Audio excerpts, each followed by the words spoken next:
The Middle East was better off with Saddam Hussein and Muammar Gaddafi in power. Those words from Republican presidential candidate and Texas Senator Ted Cruz. But is he right? What do the numbers show in the years since the Iraq War? This is a reality check you won't see anywhere else. We've seen a consistent mistake in foreign policy. It's far too often.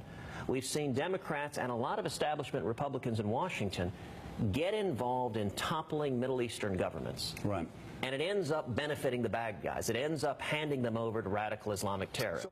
That was Texas Senator Ted Cruz on MSNBC's Morning Joe. The senator explaining how he believes American intervention since the start of the Iraq War has led from one disaster to another. Was the world, in fact, in the Middle East a more secure place when Saddam Hussein was in power, when Muammar Gaddafi was in power, and when Assad wasn't fighting for his life in Syria? Of course it was. It was more stable. That's not even a close call. Well, without question, the senator is correct. The Middle East was without question safer and more secure under Gaddafi, Saddam Hussein, and when Assad wasn't fighting for his life. But to really get that point, here's some numbers to consider. According to reports from our own U.S. government, reports of deaths from terrorism in the Middle East between 2002 and 2014 have increased 4,500%. But let's go a little bit deeper here. Take, for instance, just the country of Iraq.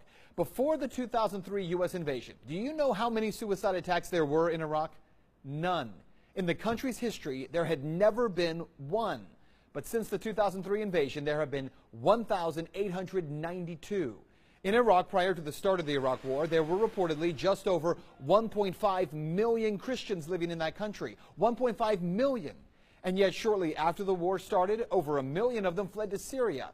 That didn't work out well there, certainly. And today, fewer than 500,000 Christians remain and yet are being exterminated by groups like ISIS. And what about Afghanistan? Just last year alone, insurgents killed 2,643 civilians, the highest number since the UN began keeping records. How about Pakistan? In the 14 years prior to 9/11, get this, there was only one suicide attack on Pakistani soil. In the 14 years since, 486 suicide attacks. The same is true in the past 14 years in Somalia, 88, Yemen, 85, Libya, 29, Nigeria, 91, and in Syria, 165. So what you need to know is that 14 years after this so-called war on terror began, the United States is on track to have spent $6 trillion on just the wars in Iraq and Afghanistan. Putting that into perspective, that means that we have spent $75,000 per American household, most of it borrowed money. What's more, nearly 7,000 U.S. military personnel have died. Tens of thousands more are being lost every day as 22 U.S. veterans commit suicide each day.